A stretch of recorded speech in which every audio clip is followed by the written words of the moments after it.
할렐루야. 2월 18일 토요일 새벽 기도에 나오신 모든 성도님들을 주님의 이름으로 환영하고 축복합니다. 함께 찬송가 360장 함께 찬송하겠습니다.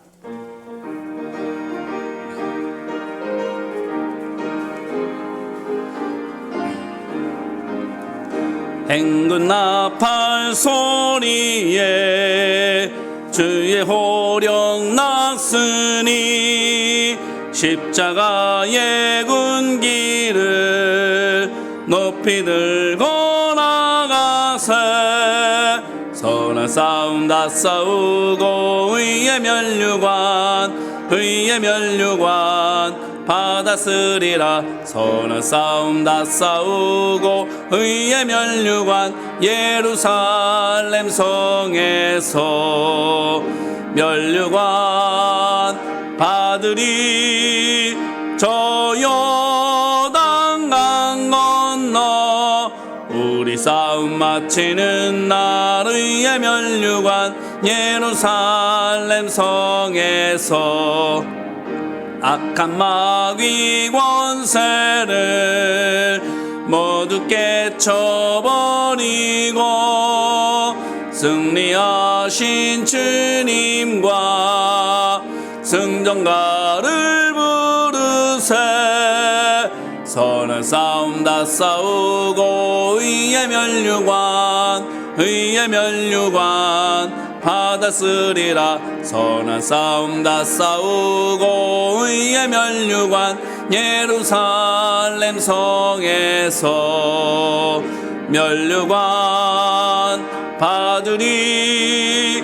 저 요단강 건너 우리 싸움 마치는 날 의의 면류관 예루살렘 성에서 달려갈 길 다 가고 싸움 모두 마친 후 주와 함께 기쁨을 용사들 나누리세 선한 싸움 다 싸우고 의의 면류관 받았으리라. 선한 싸움 다 싸우고 의의 면류관 예루살렘 성에서 면류관 받으리.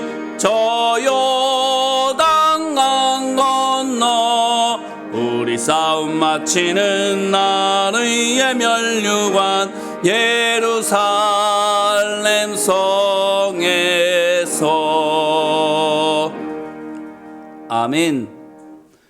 오늘 말씀은 아침의 기도 먼저 드리겠습니다. 아침의 기도 공동의 기도로 같이 올려드리겠습니다. 좋으신 하나님, 새로운 하루를 열어주시니 감사합니다. 입을 열어 찬양하고 기도하오니 우리의 예배를 받아주소서.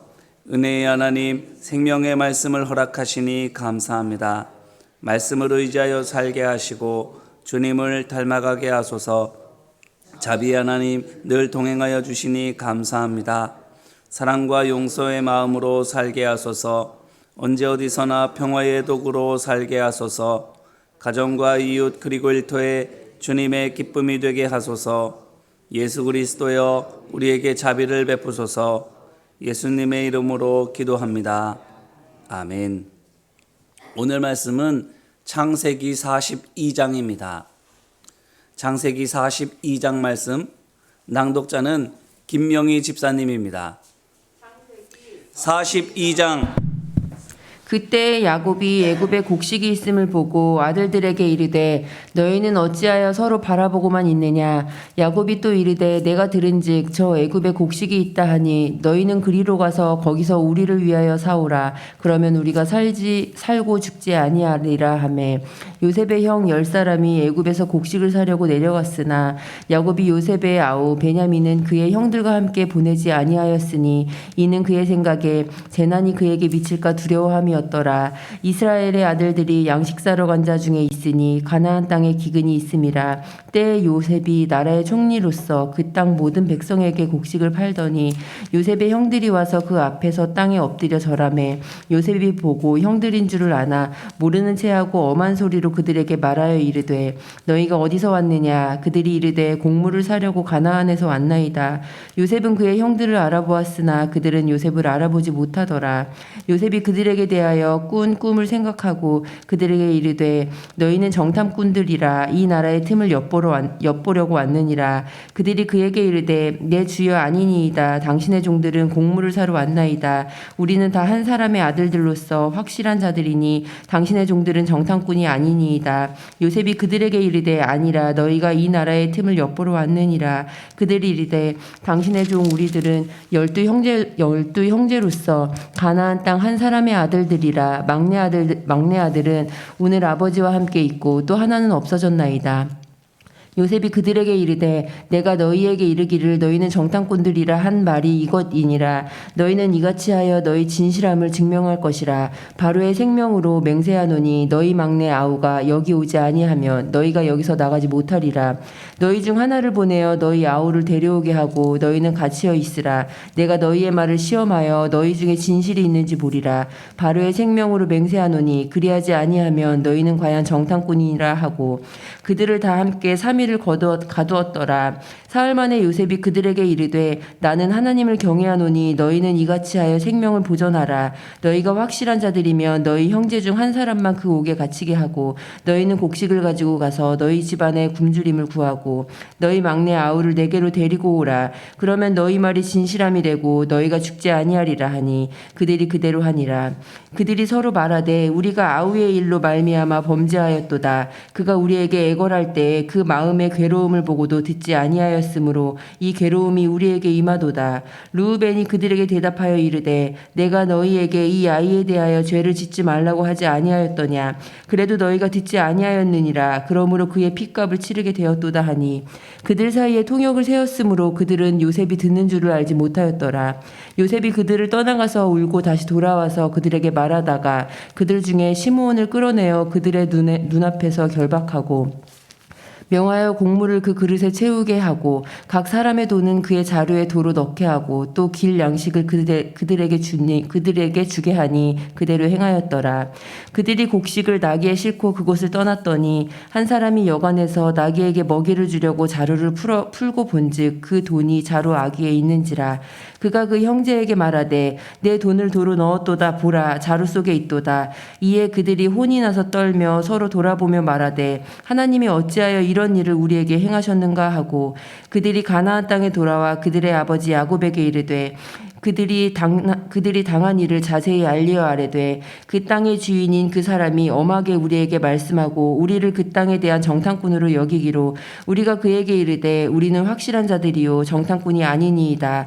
우리는 한 아버지의 아들 12 형제로서 하나는 없어지고 막내는 오늘 우리 아버지와 함께 가나안 땅에 있나이다 하였더니 그 땅의 주인인 그 사람이 우리에게 이르되 내가 이같이 하여 너희가 확실한 자들임을 알리니 너희 형제 중에 하나를 내게 두고 양식을 가지고 가서 너희 집안의 굶주림을 구하고 너희 막내 아우를 내게로 데려오라. 그러면 너희가 정탐꾼이 아니요 확실한 자들임을 내가 알고 너희 형제를 너희에게 돌리리니 너희가 이 나라에서 무역하리라 하더이다 하고 각기 자루를 쏟고 본즉 각 사람의 돈 뭉치가 그 자루 속에 있는지라. 그들과 그들의 아버지가 돈 뭉치를 보고 다 두려워하더니 그들의 아버지 야곱이 그들에게 이르되 너희가 나에게 내 자식을 잃게 하도다. 요셉도 없어졌고 시므온도 없어졌거늘 베냐민을 또 빼앗아 가고자 하니 이는 다 나를 해롭게 함이로다.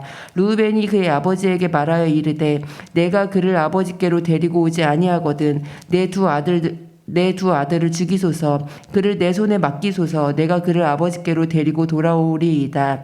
야곱이 이르되 내 아들은 너희와 함께 내려가지 못하리니 그의 형은 죽고 그만 남았음이라. 만일 너희가 가는 길에서 재난이 그에게 미치면 너희가 내 흰 머리를 슬퍼하며 스올로 내려가게 함이 되리라. 아멘. 아멘. 이는 생명의 말씀입니다. 하나님 감사합니다. 오늘 말씀은 창세기 42장입니다. 극적인 반전이었습니다. 죄수였던 요셉이 총리가 된 것이. 하지만 전에 한번 말씀드린 것처럼 하나님께서 요셉을 단순히 감옥에 나오게만 하시지 않고 애굽에서 왕에 이어서 가장 높은 위치에 오르시게 한 데에는 또한 41장 40절 말씀을 보니 지위만 왕보다 아래에 있는 것이지 실권은 요셉의 손에 있게 하신 것에는 다 이유가 있었습니다. 그의 옛주인 보디발이 상징적으로 보여주는 불의한 세상 권력보다 위에 있어야 했기 때문입니다. 무엇을 위해서입니까? 그 불의한 세상 권력의 횡포 아래에 있는 애굽 백성을 위해서, 나아가 당시의 최강대국이었던 애굽의 무자비한 폭력 아래에 있었던 이웃나라의 모든 백성들을 위해서. 그렇습니다. 이와 같은 원대한 구원 계획을 위해서 하나님께서는 요셉을 한 사람을 자유인으로 살게 하시는 것이 아니라 그를 자유롭게 하셔서 모든 사람들을 위한 하나님의 종으로 세우려고 하셨던 것입니다. 이 사실을 요셉 자신 또한 분명히 알고 있었습니다. 그것을 우리가 어디에서 알아볼 수 있는가 하면 애굽 왕이 요셉에게 지어준 이름에서 알 수 있습니다. 41장 45절 말씀을 보니 그의 이름을 사브낫 바네아라 이렇게 명했다 하고 있습니다. 사브낫 바네아가 무슨 뜻인가 하면 생명을 풍성하게 하는 사람, 신의 말씀, 세상의 구원자, 이런 뜻을 가지고 있습니다. 하여 사브낫 바네아는 신의 말씀을 전함으로 무사람을 살리는 세상의 구원자, 또는 무사람을 살리는 세상의 구원자로 주어지는 하나님의 말씀, 이런 뜻을 가지고 있습니다. 이것을 통해서 확실하게 알 수 있는 거예요. 요셉이 총리가 되고 난 뒤에 무엇을 그렇게 힘썼는지. 애굽 왕이 요셉이 총리가 된 다음에 그의 이름을 이와 같이 바꿔준 것인데, 이와 같이 바꿔준 데에는 그가 그렇게 행했기 때문에 이와 같이 바꿔준 것 아니겠습니까? 그러므로 무엇을 그가 총리가 되고 나서 주력해 왔는지를 알 수가 있는 겁니다. 소외된 사람들, 억눌린 사람들, 고통당하는 사람들, 구류하고 구제하고 도와주는 백성들을 이롭게 하는 데에 그가 총리가 되어서 열심히 일해왔음을 볼 수 있는 것이지요. 무엇에 따라서 그렇게 했습니까? 세상 철학, 세상 방법? 아니, 하나님의 말씀으로 그와 같이 했음을 볼 수 있습니다. 그랬더니 어떻게 된 겁니까? 잘 살게 된 거예요. 애굽 백성이 물질적으로만 풍요하게 된 것이 아니라 마음도 넉넉하게 되고 영적으로도 강건하게 되었음을 보여주는 것이지요. 이걸 또 어디에서 알 수 있는가 하면 요셉이 해몽한 것처럼 7년 풍년이 쓴 다음에 7년 기근이 오는데 마지막 7번째 기근 때에 어떤 일이 있는가 하면 요셉이 백성에게 곡식값으로 그들의 모든 소유를 내게 합니다.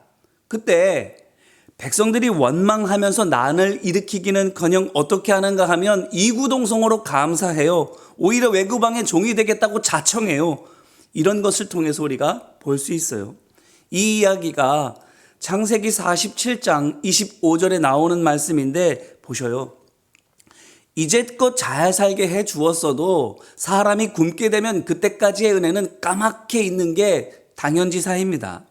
해서 잘 살 때는 요셉이 팥으로 메주를 쓴다 해도 믿었을 거예요. 요셉이 뭘 해도 칭송하고 존경했을 거예요. 그런데 흉년이 들어서 곡식을 얻기 위해서 집문서, 반문서 다 팔아야 되면, 그때 되면 요셉이 콩으로 메주를 쓴다고 말을 해도 믿지 않을 거예요.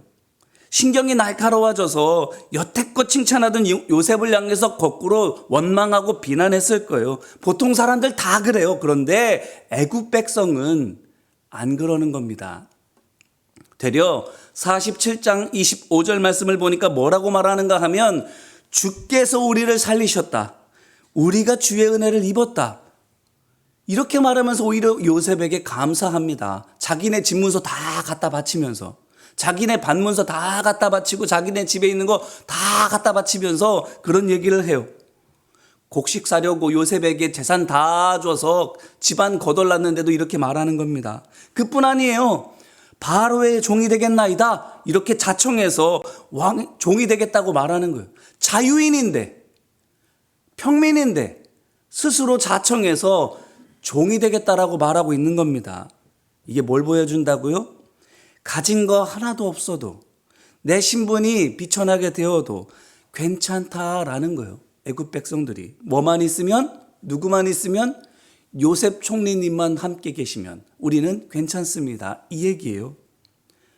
풍년에서 흉년으로, 배부름에서 굶주림으로 그들의 상황과 형편이 바뀌었는데 요셉에 대한 애굽 백성의 신뢰와 존경과 사랑이 변함없는 거예요. 인기 아닙니다. 세뇌되었기 때문도 아닙니다. 그들의 영적인 성장과 인격의 성숙이 이와 같았음을 보여주고 있는 거예요. 만약에 요셉이 불변의 진리이신 하나님의 말씀이 아닌 이해 타산에 따라서 시시때때로 바뀌어지는 세상 지혜를 가지고 이렇게 가르치고 돌보았다면 이런 일 없었을 거예요. 배부를 때는 칭찬했어도 배고플 때는 욕하는 세상 사람들과 같이 그들이 되었을 거예요. 사람들 그렇잖아요. 화장실 가기 전의 마음과 갔다 온 다음 마음 달라지잖아요. 그게 사람들의 마음인데 애굽 백성들은 안 그런 것. 시시때때로 바뀌는 세상 철학, 세상 지혜, 세상 방법 가지고 가르친 것이 아니라 영원 불변하시는 하나님의 말씀으로 사람들을 가르치고 대해왔기에 이와 같은 일이 있었음을 단적으로 보여주는 겁니다. 도대체 그 방법이 뭐였길래, 하나님의 말씀으로 사람들을 대하는 것이 뭐길래 이랬을까?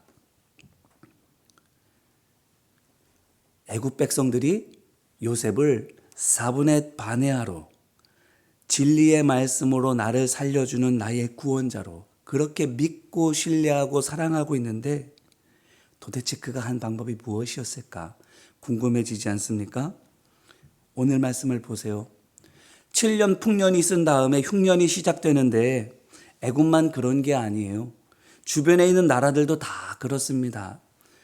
다만 다른 게 있다면 애굽은 이 흉년을 준비하는 것을 미리 다 준비해놨기 때문에 별로 걱정이 없지만 다른 나라들은 아닌 거예요. 풍년 들었을 때에 흥청망청 쓰다가 흉년이 들자 이제 쓸 게 없게 되는 겁니다. 하여 오늘 말씀 1, 2절을 보니까 간만에 등장해요. 요셉의 형제들이. 왜 나오지요?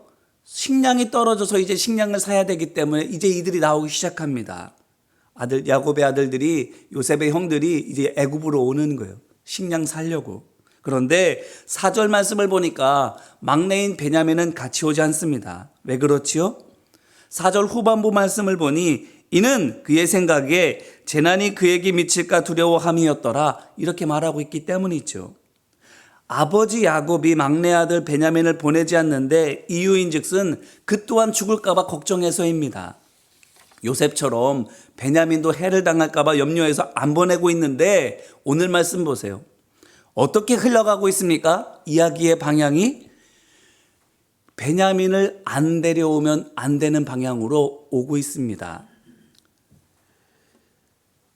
오늘 말씀 15절로 17절 말씀을 보면 요셉의 형들에게 이렇게 말해요. 너희는 이같이 하여 너희 진실함을 증명할 것이라. 바로의 생명으로 맹세하노니 너희 막내 아우가 여기 오지 아니하면 너희가 여기서 나가지 못하리라. 너희 중 하나를 보내어 너희 아우를 데려오게 하고 너희는 갇혀 있으라. 내가 너희의 말을 시험하여 너희 중에 진실이 있는지 보리라. 바로의 생명으로 맹세하노니 그러지 아니하면 너희는 과연 정탐꾼이니라 하고 그들을 다 함께 3일을 가두었더라. 아멘. 정탐꾼으로 몰면서 정탐꾼이 아닌 것을 입증해야 되는데 뭐로 입증하라고요? 막내 아들 데려오라는 거지요. 아버지 야곱에게 있어서 최악인 경우가 요셉의 형들에게 있어서는 최선의 경우가 된 거예요. 진퇴양난입니다. 해서 요셉에게 그러겠다고 말하고 당장 가서 데려와야 되는데 형제들이 선뜻 그렇게 못하는 거예요. 왜 그래요? 알잖아요. 요셉을 잃고 아버지 야곱이 이제까지 어떻게 살아왔는지 형들은 다 알잖아요. 그러니까 우물쭈물할 수밖에 없는 겁니다. 그러자 요셉이 시므온을 볼모로 잡고 나머지 형제를 돌려보내서 되는 거예요. 곡식에 그들의 곡식과 여비까지 다 집어넣어서. 이제 어떻게 되는 겁니까? 정탐꾼을 넘어서 절도범까지 되는 거예요. 그렇게 몰릴 수밖에 없는 상황이죠. 상황이 베냐민을 데려오지 않으면 안 되는 쪽으로 계속 이렇게 몰려가고 있습니다. 그래요.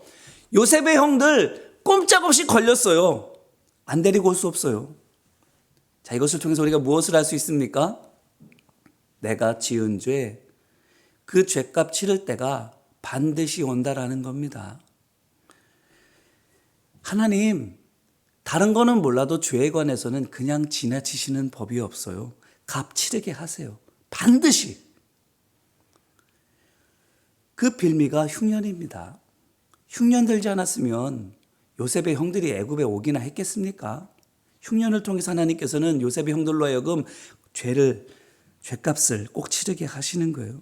그렇기 때문에 이 흉년을 생각해 보면 하나님께서 요셉의 억울함을 풀어주기 위해서 준비하신 것임을 알 수 있고, 나아가 또 뭘 할 수 있어요? 요셉의 형들이 그들의 죄를 책임지게 하는, 요셉의 형들이 죄값을 치르게 하여 주셔서 그 요셉의 형들로 하여금 그 죄에서 노임받아 자유케 하시는 하나님께서 주시는 또 하나의 기회인 것을 우리가 알 수 있어요. 흉년, 그렇기 때문에 뭐예요?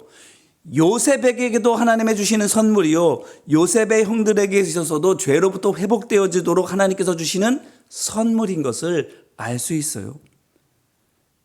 아시기를 바라요. 죄인이 벌받는 것이 꼭 피해자에게만 좋은 것이 아니라는 사실을, 가해자, 곧 죄인에게도 좋은 거예요. 벌받는 것 꼭 나쁜 게 아니다라는 겁니다.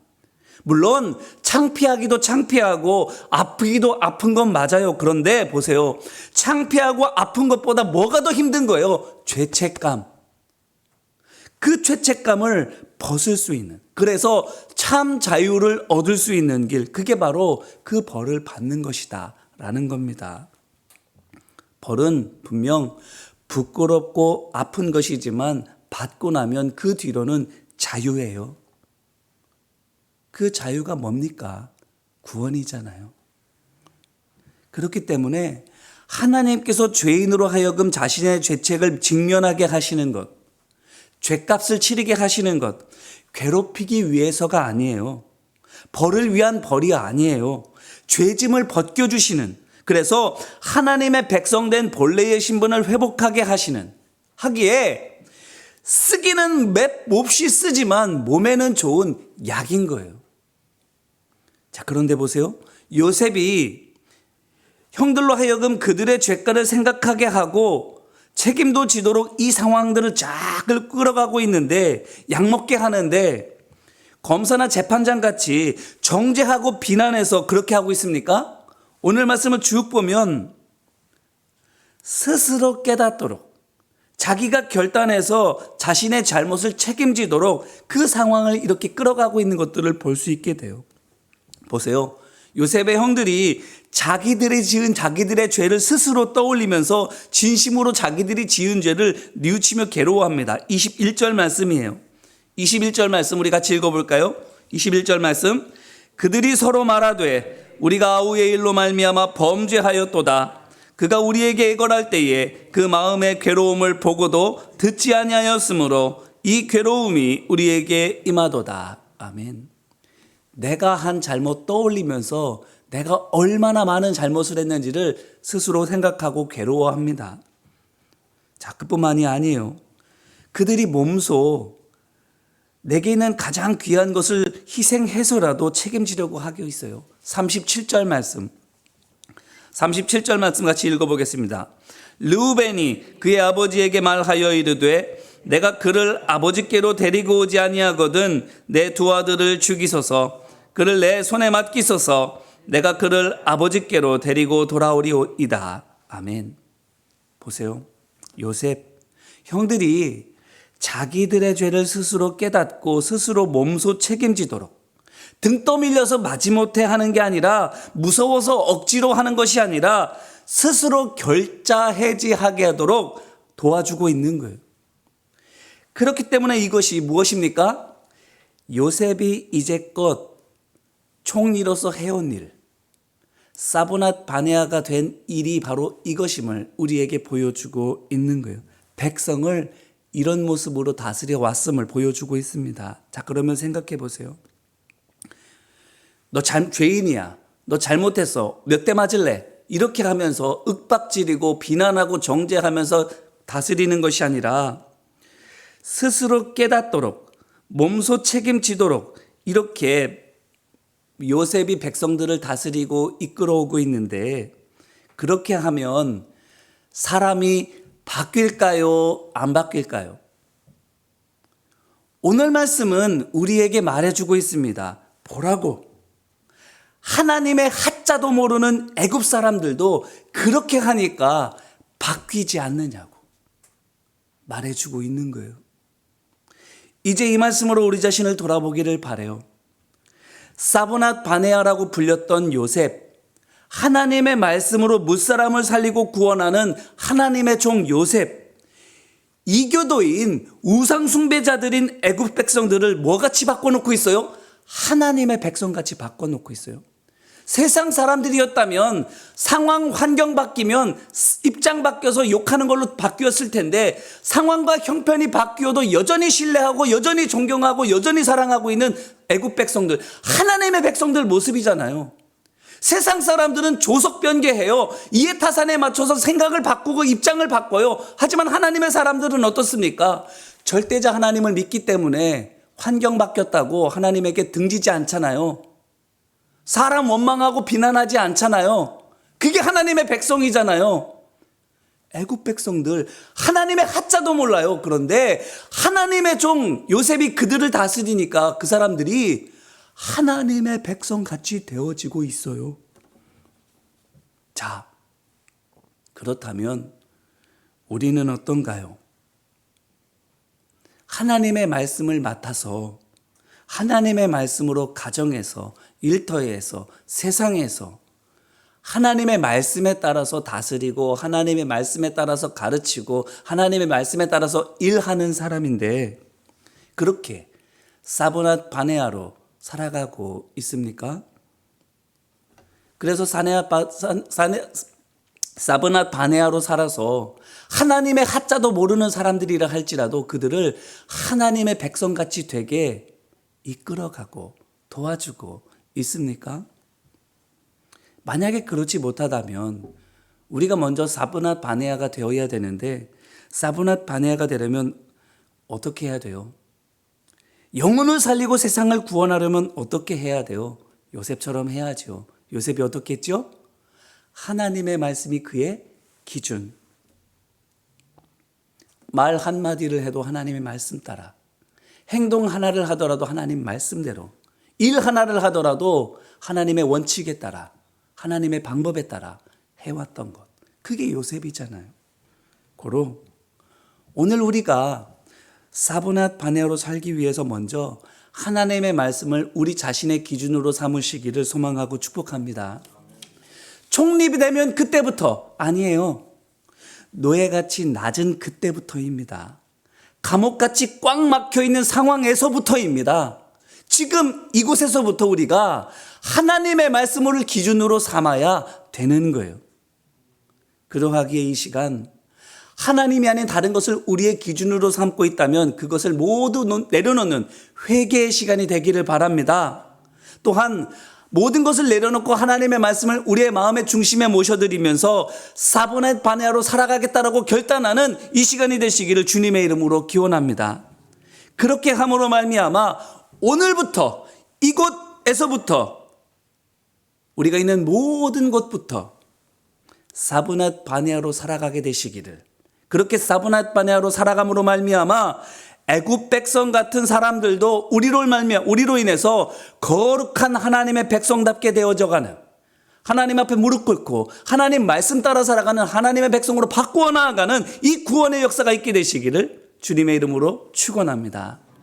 기도하겠습니다. 사랑과 은혜 많으신 아버지 하나님, 노예가 되었어도 하나님을 주인으로 모시며 살아갔던 요셉, 억울하게 누명 뒤집어 쓰고 죄수의 몸이 되었어도 그 감방 안에서도 하나님을 주인으로 모셨던 요셉, 전주인으로부터 죽어 마땅한 죄인으로, 죄인 중에 괴수로 그렇게 또 몰려갔어도 여전히 하나님을 주인으로 모시며 살아갔던 요셉, 그러했기 때문에 총리가 되고서도 상황 바뀌었어도 여전히 하나님을 주인으로 모시며 살아가는 하나님의 종이 될 수 있었습니다. 그가 하나님의 종이 되었더니 하나님의 하자도 모르는 애굽 백성들도 하나님의 종으로 살아가는 일들이 일어나게 됩니다. 진정한 하나님의 말씀으로 무사람을 살리는 세상의 구원자가 되었습니다. 사브낫 바네아. 오늘 우리가 그와 같은 사브낫 바네아의 삶을 살기를 원합니다. 그걸 위해서 우리가 먼저 어떤 상황, 어떤 때라도 누구 앞에서라도 우리의 주인이 하나님이시기를 원합니다. 우리의 생각과 우리의 행동과 우리의 삶의 모든 기준이 하나님 말씀이기를 원합니다. 이 시간 주인 되었던 모든 것을 내려놓고 회개하며 하나님을 우리의 인생의 주인으로 다시금 모셔드리기를 결단하오니 사브낫 바네아의 이 삶이 이 시간부터 오늘 모든 삶의 모든 여정 가운데에 되어질 수 있도록 도와주옵소서. 하나님 말씀대로 살아감으로 말미암아 하나님을 모르는 자들이라 할지라도 우리를 통해서 하나님을 발견하게 되고 하나님의 말씀이 진리인 것을 깨닫게 되고 하나님께로 돌아오게 되는 회개와 구원의 은혜가 임하도록 아버지 하나님 우리를 사용하여 주시옵소서. 이를 위해서 우리의 모든 것들을 주님께 올려드립니다. 헌금합니다. 우리의 시간을 드립니다. 우리의 재능을 드립니다. 우리의 삶의 모든 것들을 우리의 자녀들도 다 내려놓습니다. 주님 받아 주옵시고 하나님이 주인 되어 주셔서 우리 자신들 또한 우리의 물질들, 우리의 재능, 우리의 자녀들도 모두 오늘을 사브낫 바네아로 살아가게 하여 주시옵소서. 이제는 우리 주 예수 그리스도의 은혜와 하나님 아버지의 사랑과 성령님의 우리 안에 지혜 주시고 우리의 삶의 권능으로 역사하여 주심이 사브낫 바네아로 살아가는 모든 하나님의 백성들 위해 이제와 같이 영원히 함께하여 주시기를 간절히 축원하옵나이다. 아멘.